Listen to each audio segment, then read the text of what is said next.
गए तो आसूद सुद,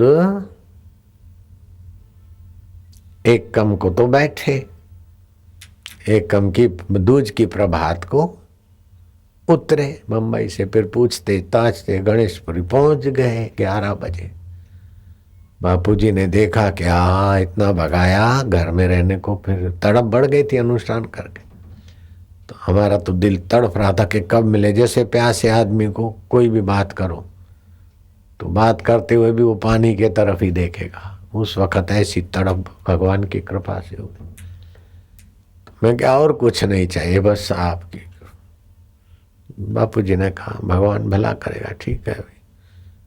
ये सब क्या है? मैं क्या, मैं हाथ से ही बनाता हूँ, मूंग उबालता हूँ या खाता हूँ, प्राइमस है और ये सामान है। थोड़ा सा झोली झंडा जैसे साधु बाबाओं को होता है, थोड़ा ज्यादा था झोली झंडा कि राशन बाशन साथ में रखते थे।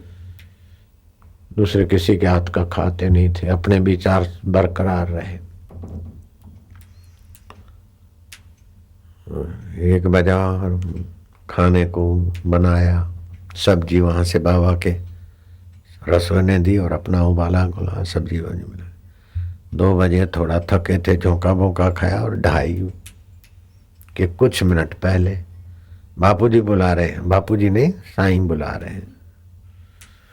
और जो हरि भगाने में था उसको बोला तू पढ़। उसने पढ़ना चालू किया। पंचदशी उपनिषदों का संकलन है उसमें। उस पंचदशी का 7वां प्रकरण था। किमिच्छन कस्य कामाय शरीरम अनुसृज्येत। अगर तुम आत्मा हो, चैतन्य हो, अमर हो और शरीर मरने वाला है तो इच्छा तुम किसकी करते हो? किस कारण तुम संसार में बचते हो? तुम अनश्वर हो, शरीर नश्वर है। इस प्रकार की विधिवत श्लोक की व्याख्या वो पढ़ रहा था, हम सुन रहे थे। हम महाराज सुनते सुनते फिर गुरुजी ने थोड़ी व्याख्या करते हुए, गुरुजी अपने आप में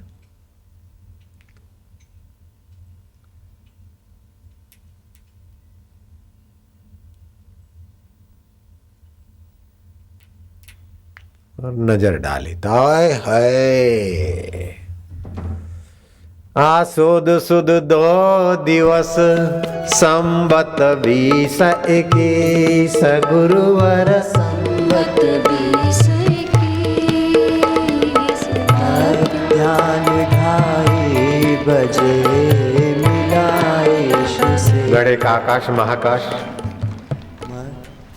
देह को मैं मानते थे, वो बेवकूफी हटी और अनुभूति हो गई कि परमानंद स्वरूप है मेरा आत्मा। चैतन्य है, शाश्वत है, नित्य है, विभू है, आकाश से भी ज्यादा व्याप्त है। आकाश को भी मैं व्याप रहा हूँ। खाम खा मैं अपने को आसुमल ये वो मानता। तो फिर उस समय वो विचार नहीं चले, एकदम शांत ब्राह्मी स्थिति, उसका बयान नहीं हो सकता। ये राज समझ में तो आता है लेकिन समझाया नहीं जाता है। उसको एक बार बस आप पालो तो आपकी मीठी निगाह से लोगों का मंगल होने लगेगा। आपकी वाणी से लोगों के पाप ताप मिटने लगेंगे। आपके दीदार से लोग पुण्यात्मा होने लगेंगे। वो परमात्मा का साक्षात्कार इतना ऊंचा है कि देवता भी आपका दीदार करके अपना भाग्य बना के जाएंगे। यो तम ब्रह्मैव जानाति तेषाम देवानाम बलिम विहति बलिम विहति।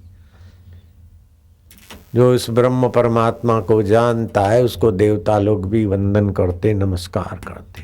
3 टूक कोपीन की भाजी बिना लूण, तुलसी हृदय रघुबीर बसे तो इंद्र बापड़ा को।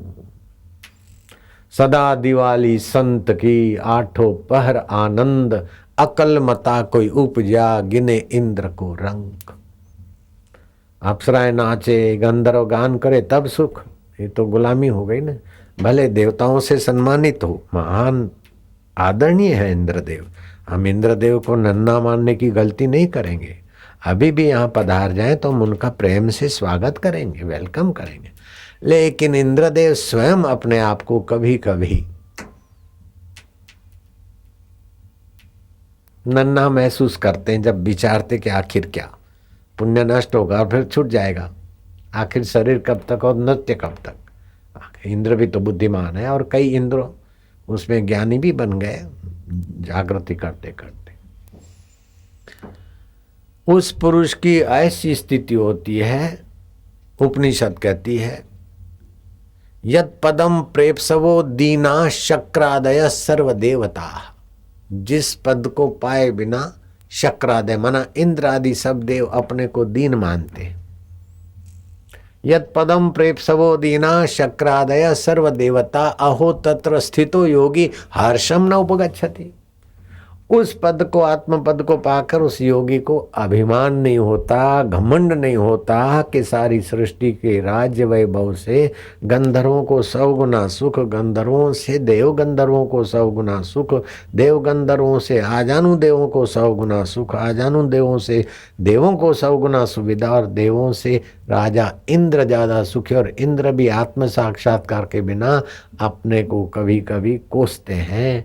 यत पदम प्रेप्सवो दीना, अपने को दीन मानते, ज्ञानवान का सत्कार कर लेते हैं। हे राम जी, जिसको आत्म साक्षात्कार होता है उसको ब्रह्मा विष्णु महेश भी भला भला चाहते हैं, क्योंकि वो कहते हैं कि जीव अब हमारा स्वरूप बना है। जिस आत्म सुख में ब्रह्मा जी समाधिस्थ रहते हैं, विष्णु जी योग निद्रा में विराजते हैं, शिव जी सहज स्वरूप संभारा लागी समाधि अखंड अपारा, उस आत्म समाधि के सुख को मनुष्य देह में पा लिया। इससे बड़ा कोई आविष्कार, इससे बड़ी कोई उपलब्धि नहीं होती। ये भगवान कृष्ण के वचन गीता में इस प्रकार है।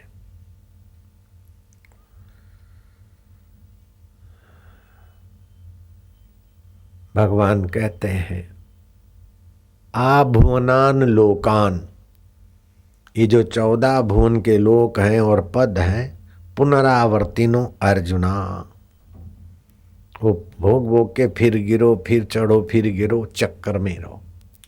मामेव उपेत पुनर्जन्म न विद्यते, मुझ चैतन्य को जानने के बाद फिर उसका पतन नहीं होता।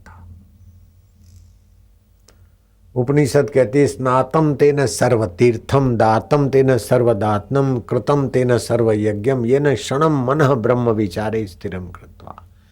वो वेला बड़ी पुण्यशाली है कि ब्रह्म परमात्मा के बारे में हमारी बुद्धि सोचे, भगवान को पाने के विषय में सोचे, भगवान क्या है और कितने दूर है और कैसे है, ये बात सुनने को मिल जाए तो बहुत उत्तम वेला है।